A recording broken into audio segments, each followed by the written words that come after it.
کہ $80 پر بیرل ہو جائے گی تو WTI کی قیمت کتنی ہوگی.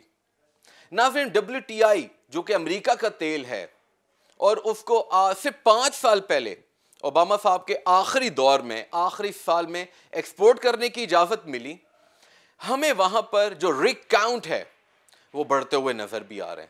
مگر یہاں پر امپورٹنٹ کیا ہے کہ آپ کو گرین فیلڈ انویسٹمنٹ نظر نہیں آ رہی. یہ وہ رگ بڑھ رہے ہیں جو کبھی جب آئل کی قیمت کم ہوئی تھی تو بند ہو گئے تھے, کیونکہ تیل کی قیمت اتنی گر چکی تھی کہ وہ اکنامیکل نہیں رہا تھا ان لوگوں کے لیے آپریٹ کرنا. یہ وہ واپس آ رہے ہیں. اس کا مطلب یہ ہے کہ اس ایریا میں آپ کو نئی انویسٹمنٹ ہوتی ہوئی نظر نہیں آ رہی, اور ہم اس سے یہ بھی اندازہ لگا سکتے ہیں کہ آئل کی جو سپلائی ہے اس کے اندر ان الاسٹیسٹی رہے گی. ناظرین اس ان الاسٹیسٹی کی وجہ سے جو آئل کی قیمت ہے اس کو سپورٹ ملے گی, اور گورنمنٹ فاکس کہہ رہے ہیں کہ تقریباً $80 پر بیرل ہو جائے گی.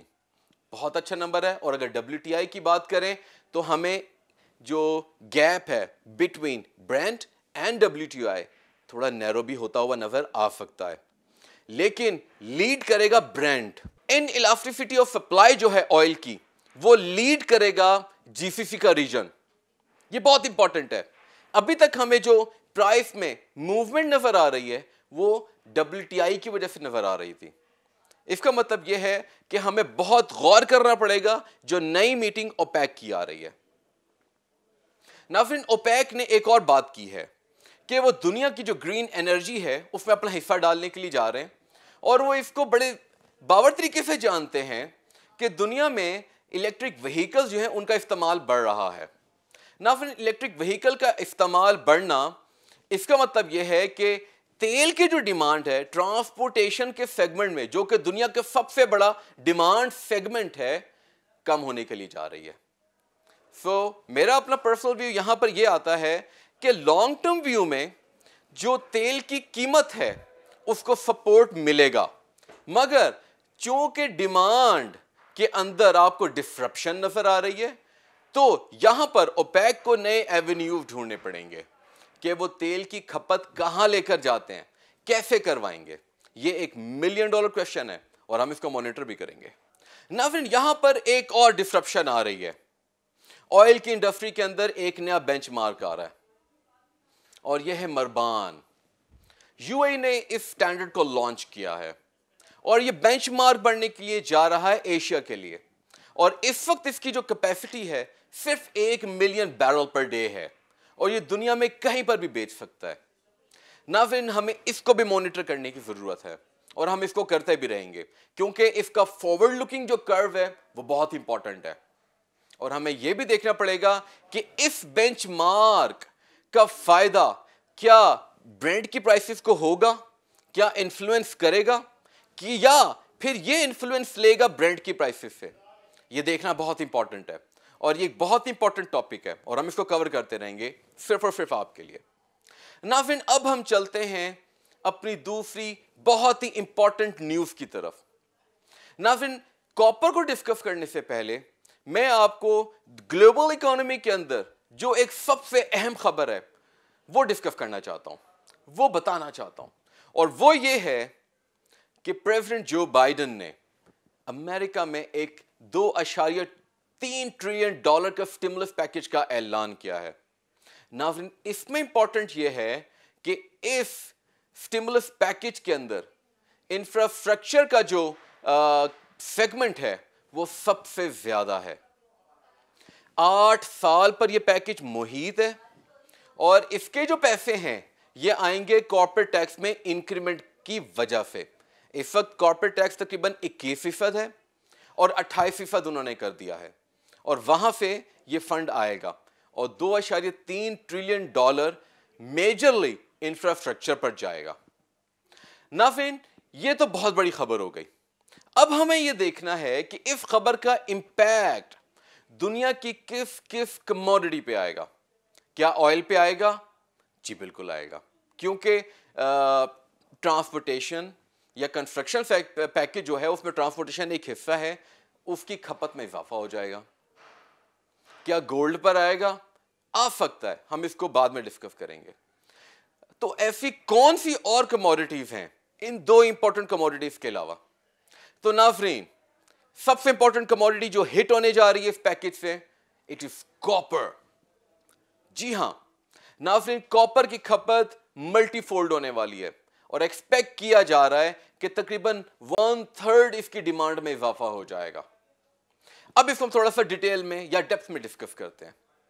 ناظرین اس وقت کاپر جو ہے پوری دنیا میں انتہائی امپورٹنٹ میٹل کے طور پہ سامنے آیا, خاص طور پہ پچھلے 3 سے 4 سالوں میں جب سے انویسٹرز نے دیکھا ہے کہ کاپر کی جو سپلائی ہے اس کے اندر کمی آتی جا رہی ہے, یعنی کہ کاپر ڈیفیشنٹ ہوتی جا رہی ہے.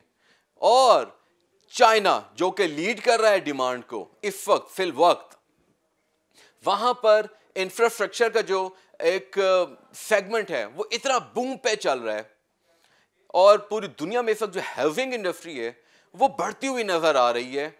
تو اس وجہ سے جو کاپر کی ڈیمانڈ ہے پچھلے 3-4 سالوں میں بہت بڑھ گئی, تقریباً 25% بڑھ گئی, جبکہ سپلائی صرف 1% بڑھی ہے. اس کا مطلب یہ ہے کہ سپلائی اور ڈیمانڈ میں ایک لارج گیپ ہے. یہی وجہ ہے کہ اس وقت ہمیں جو کاپر کی قیمت ہے لنڈن میٹل ایکسچینج کے اندر $9,000 پر ٹن پر نظر آ رہی ہیں, اور یہ بھی کہا جا رہا ہے کہ اگر یہ سپلائی اینڈ ڈیمانڈ کا گیپ اتنا ہی رہا تو یہ پرائس تقریباً $10,000 پر ٹن پر بھی جا سکتی ہے. ناظرین تقریباً $2.3 ٹریلین کے سٹیمولس پیکج کی وجہ سے کاپر کے اندر یا پھر اس کے ساتھ جو دوسری اور میٹلز ہیں جس طرح کوبالٹ ہے, ریئر ارتھ میٹلز لائک لیتھیم ہے, ناظرین اس کی ڈیمانڈ میں بھی ایک ہائپر طریقے کا اضافہ ہونے کے لیے جا رہا ہے. اور یہ کہا جا سکتا ہے کہ کموڈیٹیز کے اندر اس وقت ایک سپر سائیکل آ سکتا ہے, اور ایک سپر سائیکل جو ہے اس میں پرائسز کا کیا ہوگا, پرائسز سور کر جائیں گی, پرائسز بڑھ جائیں گی کیونکہ سپلائی ڈیفیشنٹ ہے. ناظرین یہ جو تقریباً $2.3 ٹریلین کا جو سٹیمولس پیکج ہے اس میں سے تقریباً $1 ٹریلین 3 کموڈیٹیز پہ خرچ ہونے کے لیے جا رہا ہے.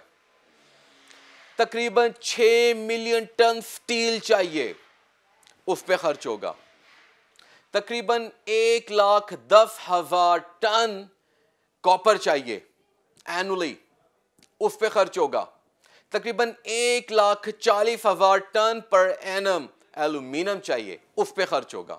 یہ بہت بڑا نمبر ہے. $1 trillion is a very very big number.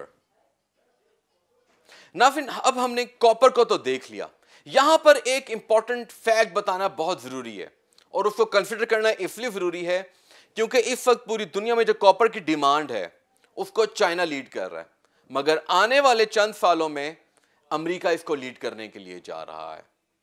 اور اگر ہم یہ ایسٹیمیٹ کریں کہ چائنا اور امریکہ دونوں اس کو لیڈ کرنے کے لیے جا رہے ہیں تو آپ اندازہ لگائیں کہ ہمیں کتنی کاپر چاہیے اور کتنی کاپر کی سپلائی چاہیے. جبکہ اگر ہم آج فی الوقت کی ایک خبر دیکھیں تو چلی کے اندر آپ کو سپلائی ڈسٹربنس نظر آ رہی ہے کیونکہ وہاں پر ایک بہت ہی لمبی ہڑتال چل رہی ہے اور کاپر کی جو سپلائی ہے وہ کم ہے. اور ایک اور امپورٹنٹ فیکٹر ہے اور وہ یہ ہے کہ ہمیں خاص طور پہ کاپر کی جو انڈسٹری ہے اس میں گرین فیلڈ انویسٹمنٹ نظر نہیں آ رہی. اس کا مطلب یہ ہے کہ یہ ایک بہت بڑا چنک ہے جہاں پر انویسٹرز کا ٹلٹ چاہیے, جہاں پر انویسٹرز کی توجہ چاہیے. ایک اور ڈسرپشن لائی جا سکتی ہے جس پر اینالسٹ بات کر رہے ہیں اور دنیا کے کئی ممالک اس پر کام بھی کر رہے ہیں, جیسے انڈونیزیا, فجی, افغانستان بہت امپورٹنٹ ہو سکتا ہے, چلی ہو سکتا ہے, اور میرا خیال ہے اس پر پاکستان کو بھی کام کرنا چاہیے. وہ یہ ہے کہ کاپر کی وہ تمام پروجیکٹس جو کہ ان اکنامیکل ہو گئے تھے آج سے 4-5 سال پہلے تک جب کاپر کی قیمت بہت کم ہوا کرتی تھی, ان کو واپس لانے کی ضرورت ہے. کیونکہ اگر وہ ان ایفیشینٹ بھی ہیں, اس وقت کاپر کی جو پرائس ہے وہ اتنی زیادہ ہے کہ وہ اس کو اپنے حصار میں لے سکتا ہے, اس کو کور کر سکتا ہے, وہ پھر بھی ان کی آپریشنل کاسٹ کور ہونے کے بعد ان کو پروفٹ بھی مل سکتا ہے. یہ بہت امپورٹنٹ ہے اور ہم اس کو مانیٹر کرتے رہیں گے اور آپ کو انفارم بھی رکھیں گے. ناظرین اب ہم چلتے ہیں اپنی تیسری کموڈٹی کی طرف. میں سلور کو ڈسکس کرنا چاہ رہا تھا مگر میں نے یہ دیکھا کہ پچھلے ایک ہفتے کے دوران سلور کی جو قیمت ہے وہ گر رہی ہے.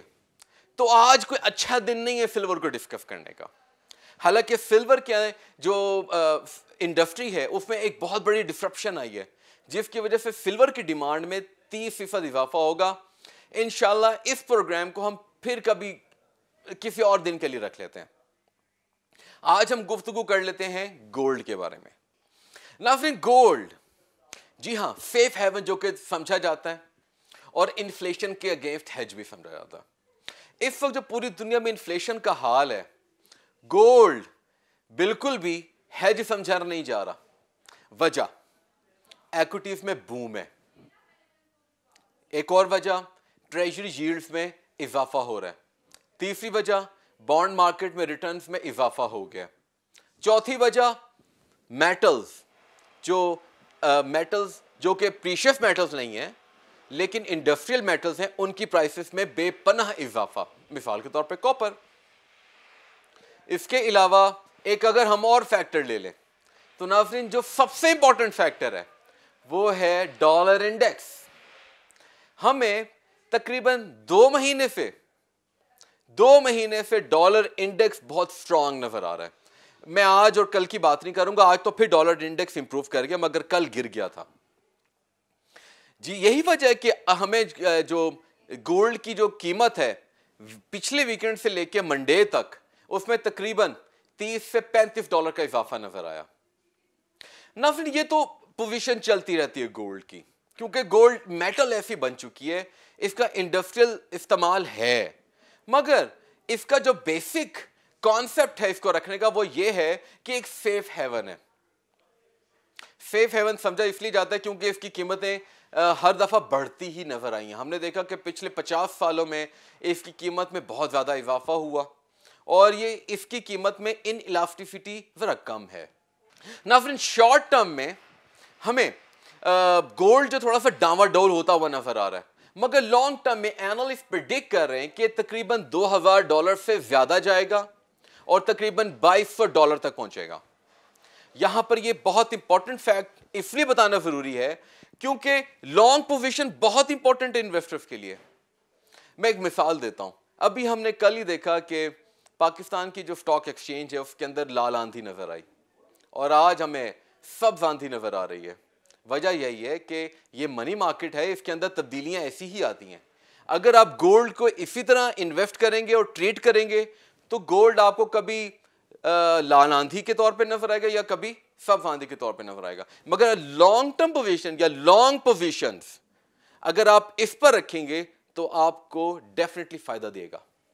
یہ بہت امپورٹنٹ تھا آپ کو بتانا. تو ناظرین آج ہم نے کور کی ہیں 3 کموڈٹیز. آئل Q3 میں گولڈمن ساکس کہہ رہا ہے تقریباً $80 پر بیرل. نمبر 2 کاپر کی پرائس ایکسپیکٹ کی جا رہی ہے تقریباً $10,000 پر ٹن پر. Number 3 is gold. Long term میں گولڈ کی قیمت $2,000 پر آؤنس پر نظر آ رہی ہے. Let's hope for the best. ناظرین آج کے پروگرام میں اتنا ہی.